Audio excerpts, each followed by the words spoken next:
Wow, what an honor. I've always wondered what this would feel like. So 8 years ago, I got the worst career advice of my life. I had a friend tell me, Scott, don't worry about how much you like the work you're doing right now. It's all about just building your resume. And I'd just come back from living in Spain for a while, and I joined this Fortune 500 company. I thought, this is fantastic. I'm going to have this big impact on the world and all these ideas. And within about 2 months, I noticed at about 10 a.m. every morning, I had this strange urge to want to slam my head through the monitor of my computer. I don't know if anyone's ever felt that. And I noticed pretty soon after that all the competitors in our space had already automated my job role. And this is right about when I got this sage advice to build up my resume. Well, as I'm trying to figure out what two-story window I'm going to jump out of and change things up, I read some altogether different advice from Warren Buffett, and he said, taking jobs to build up your resume is the same as saving up sex for old age. And I heard that, and that was all I needed. Within 2 weeks, I was out of there, and I left with one intention, to find something that I could screw up. That's how tough it was. I just wanted to have some type of an impact. It didn't matter what it was. And I found out pretty quickly after that I wasn't alone. It turns out over 80% of the people around don't enjoy their work. I'm guessing this room is different, but that's the average that Deloitte has done with their studies. And so I wanted to find out, what is it that sets these people apart? The people who do the passionate, world-changing work, they wake up inspired every day. And then these people, the other 80% who lead these lives of quiet desperation. So I started to interview all these people doing this inspiring work, and I read books and did case studies, and 300 books altogether on purpose and career and all this. Totally just self-immersion, really for the selfless reason of I wanted to find the work that I couldn't not do, what that was for me. But as I was doing this, more and more people started to ask me, Scott, you're into this career thing. I don't really like my job. Could we sit down for lunch? I'd say, sure, but I would have to warn them because at this point, my quit rate was also 80%. Of the people I'd sit down with for lunch, 80% would quit their job within 2 months. And this is something, I was damn proud of this. And it wasn't that I had anything special magic. It was that I would ask one simple question. It was, why are you doing the work that you're doing? And so often, their answer would be, well, because somebody told me I'm supposed to. And I realized that so many people around us are climbing their way up this ladder that someone tells them to climb and ends up being leaned up against the wrong wall, or no wall at all. And so the more time I spent around these people and saw this problem, I thought, what if we could create a community, a place where people could feel like they belonged and that it was okay to do things differently, to take the road less traveled, where that was encouraged, and inspire people to change. And that later became what I now call Live Your Legend, which I'll explain in a little bit. But as we've done this, as I've made these discoveries, I noticed a framework of really 3 simple things that all these different passionate world changers have in common, whether you're like a Steve Jobs, or if you're just the person who has the bakery down the street, but you're doing work that embodies who you are. I want to share those 3 with you so we can use them as a lens for the rest of today and hopefully the rest of our life. The first part of this 3-step passionate work framework is becoming a self-expert and understanding yourself. Because if you don't know what you're looking for, you're never going to find it. And the thing is that no one's going to do this for us. There's no major in university on passion and purpose and career. I don't know how that's not a required double major, but don't even get me started on that. I mean, you spend more time picking out a dorm room TV set than you do picking your major and your area of study. But the point is, it's on us to figure that out. And we need a framework. We need a way to navigate through this. And so the first step of our compass is finding what our unique strengths are. What are the things that we wake up loving to do no matter what, whether we're paid or we're not paid, the things that people thank us for. And StrengthsFinder 2.0 is a book and also an online tool highly recommended for sorting out what it is that you're naturally good at. And then next, what's our framework or our hierarchy for making decisions? Is it the people that, or do we care about the people, our family, health, or is it achievement, success, all this different stuff? We have to figure out what it is to make these decisions so we know what our soul is made of, so that we don't go selling it to some cause we don't give a shit about. And then the next step is our experiences. All of us have these experiences. We learn things every day, every minute about what we love, what we hate, what we're good at, what we're terrible at.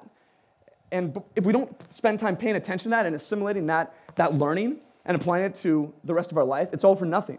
It's like every week, actually every day, every week, every month of every year, I spend some time just reflecting on what went right, what went wrong, and what do I want to repeat? What can I apply more to my life? And even more so than that, as you see people, especially today, who inspire you, who are doing things where you say, oh God, what Jeff is doing, I want to be like him? Why are you saying that? Open up a journal, write down what it is about them that inspires you. It's not going to be everything about their life, but whatever it is, take note of that, because over time we have this repository of things that we can use to apply to our life and have a more passionate existence and make a better impact. Because when we start to put these things together, we can then define what it is success actually means to us. And without these different parts of the compass, it's impossible. We end up in the situation, we have that scripted life that everyone seems to be living, going up this ladder to nowhere. It's kind of like in Wall Street too, if anyone saw that. The kind of peon employee asked the big Wall Street banker CEO, said, "Hey man, what's your number?" Everyone's got a number. If they make this amount of money, they'll leave it all. He says, "Oh, simple, more." He just smiles. And it's the sad state of most of the people that haven't spent time understanding what actually matters to them. We just keep reaching for something that doesn't mean anything to us, but we're doing it because everyone said we're supposed to. But once we have this framework together, we can start to identify things that make us come alive. Before this, a passion could come and hit you in the face. Or maybe in your possible life work, you might throw it to the side because you don't have a way of identifying it. But once you do, you can see something that says, it's congruent with my strengths, my values, who I am as a person. So I'm going to grab a hold of this, I'm going to do something with it, and I'm going to pursue it and try and make an impact with it. And Live Your Legend and the movement we've built wouldn't exist if I didn't have this compass to identify, wow, this is something I want to pursue and make a difference with. So if we don't know what we're looking for, we're never going to find it. But once we have this framework, this compass, then we can move on to what's next. And that's not me up there.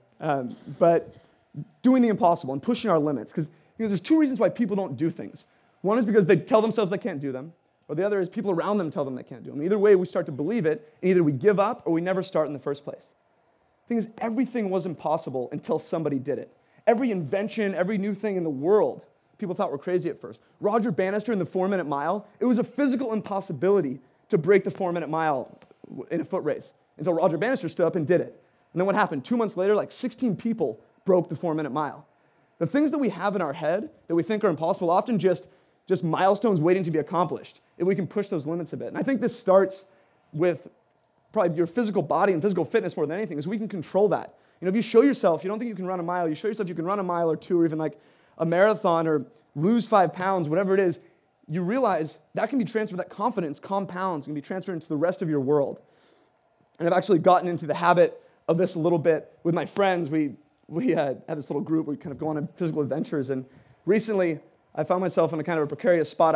I'm terrified of deep, dark blue water. I don't know if anyone's ever had that same fear ever since they watched Jaws 1, 2, 3, and 4, like 6 times when I was a kid. But anything above here, if it's murky, I can already feel it like right now. I swear there's something in there. Even if it's Lake Tahoe, it's freshwater. Totally unfounded fear, ridiculous, but it's there. Anyway, 3 years ago, I find myself on this tugboat right down here in the San Francisco Bay. It's a rainy, stormy, windy day, and people are getting sick on the boat, and I'm sitting there wearing a wetsuit, and I'm looking out the window in pure terror and thinking I'm about to swim to my death. I'm going to try and swim across the Golden Gate. And my guess is some people in this room might have done that before. And I'm sitting there, and my buddy Jonathan would talk me into it. He comes up to me, and he could see the state I was in. And he comes up and says, "Scott, hey man," he's like, "what's the worst that can happen?" He's like, "You're wearing a wetsuit, you're not going to sink." He's like, "and if you can't make it, just hop on one of the 20 kayaks. Plus, if there's a shark attack, why are they going to pick you over the 80 people that are in the water?" I said, "Oh, thanks, that helps." He's like, "No, but really, just have fun with this." He's like, "Good luck." And he dives in, swims off. I'm like, okay. It turns out the pep talk totally worked. I just felt this total feeling of calm. And I think it was because Jonathan was 13 years old. And of the 80 people swimming that day, 65 of them were between the ages of 9 and 13. Think for a second how you would have approached your world differently. At 9 years old, you found out you could swim 1.5 miles in 56-degree water from Alcatraz to San Francisco. What would you have said yes to? What would you have not given up on? What would you have tried?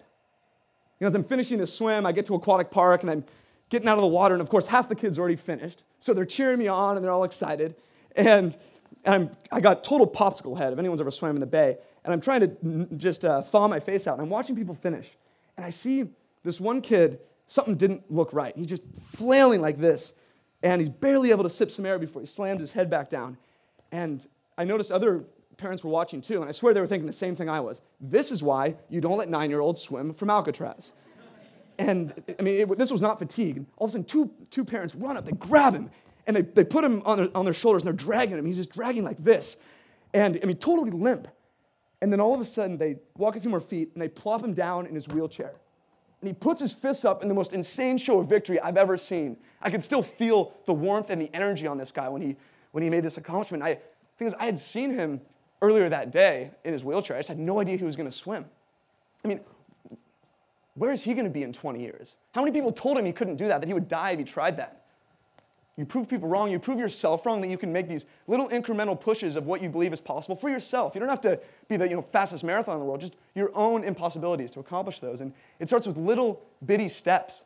And the best way to do this is to surround yourself with passionate people. The fastest way to do things you don't think can be done is to surround yourself with people already doing them.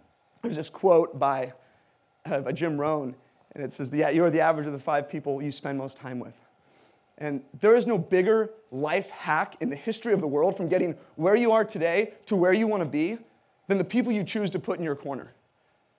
They change everything. And it's a proven fact. In 1898, Norman Triplett did this study with a bunch of cyclists. And he would measure their times around a track in a group and also individually. And he found that every time the cyclists in a group would cycle faster. And it's been repeated in all kinds of walks of life since then. And it proves the same thing over and over again, that the people around you matter. And the environment is everything. But it's on you to control it, because it can go both ways. With these 80% of people who don't like the work they do, that means most people around us, not in this room, but around everywhere else, are encouraging complacency and keeping us from pursuing the things that matter to us. So we have to manage those surroundings. I found myself in this situation, personal example, maybe a year ago, and a couple years ago. Has anyone ever had a hobby or a passion they pour their heart and soul into, unbelievable amount of time, and they so badly want to call it a business, but no one's paying attention and it doesn't make a dime? Okay, I was there for 4 years trying to build this Live Your Legend movement to help people do work that they genuinely cared about and inspired them. I was doing all I could, and there were only really 3 people paying attention, and they're all right there. My mother, father, and my wife, Chelsea. Thank you guys for the support. But and that's how badly I wanted it, but it grew by 0% for 4 years. And I was about to shut it down. And right about then, I moved to San Francisco and started to meet some pretty interesting people that had these crazy lifestyles of adventure, of businesses and websites and blogs that surrounded their passions and helped people in a meaningful way. And one of my friends, now he has a family of 8, and he supports his whole family with a blog that he writes for twice a week. They just got back from a month in Europe, all of them together. This stuff blew my mind. It's like, how does this even exist? And I got unbelievably inspired by seeing this. And instead of shutting it down, I decided, let's take it seriously.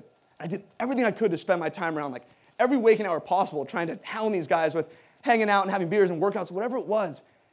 And after 4 years of zero growth, within 6 months of hanging around these people, the community at Live Your Legend grew by 10 times.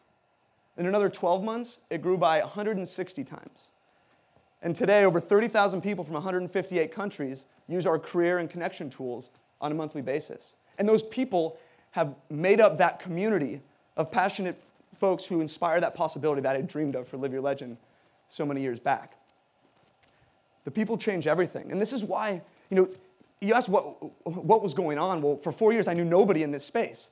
And I didn't even know it existed, that people could do this stuff and you could have movements like this. And then all of a sudden, I'm over here in San Francisco, and everyone around me is doing it. It became normal. So my thinking went from, how could I possibly do this, to how could I possibly not? And right then, when that happens, that switch goes on in your head, it ripples across your whole world. And without even trying, your standards go from here to here. You don't need to change your goals or anything. You just need to change your surroundings. That's it. And that's why I love being around this whole group of people, why I go to every TED event I can and watch them on my iPad on the way to work, whatever it is, because this is the group of people that inspires possibility. We have the whole day to spend together and plenty more. Sum things up in terms of these 3 pillars. They all have one thing in common more than anything else. They are 100% in our control. No one can tell you you can't learn about yourself. No one can tell you you can't push your limits and learn your own impossible and push that. No one can tell you you can't surround yourself with inspiring people or get away from the people who bring you down. You can't control a recession. You can't control getting fired or getting in a car accident. Most things are totally out of our hands. These 3 things are totally on us. And they can change our whole world if we decide to do something about it. And the thing is, it's starting to happen on a widespread level. I just read in Forbes, the US government reported for the first time in a month where more people had quit their jobs than had been laid off. And I thought this was an anomaly, but then it's happened 3 months straight. In a time where people claim it's kind of a tough environment, people are pretty much giving a middle finger to this scripted life.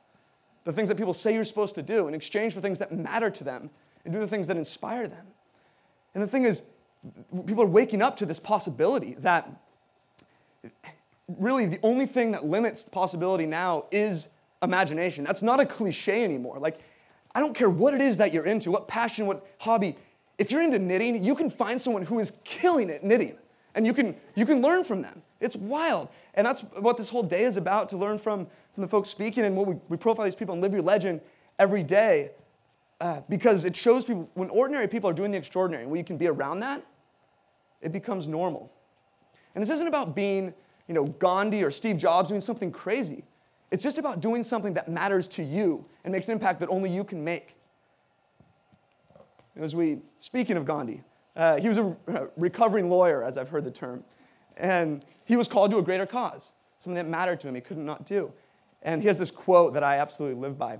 First they ignore you, then they laugh at you, then they fight you, and then you win. Everything was impossible until somebody did it. You can either hang around the people who tell you it can't be done until you're stupid for trying, or surround yourself with the people who inspire possibility, the people who are in this room. Because I see it as our responsibility to show the world that what's seen as impossible can become that new normal. And that's already starting to happen. For us to do the things that inspire us so we can inspire other people to do the things that inspire them. But we can't find that unless we know what we're looking for. We have to do our work on ourselves, be intentional about that, and make those discoveries. Because I imagine a world where 80% of people love the work they do. I mean, what would that look like? What would the innovation be like? How would you treat the people around you? Things would start to change. And as we finish up, I have just one question to ask you guys, and I think it's the only question that matters. And it's, what is the work you can't not do? Discover that. Live it. Not just for you, but for everybody around you. Because that is what starts to change the world. What is the work you can't not do? Thank you, guys.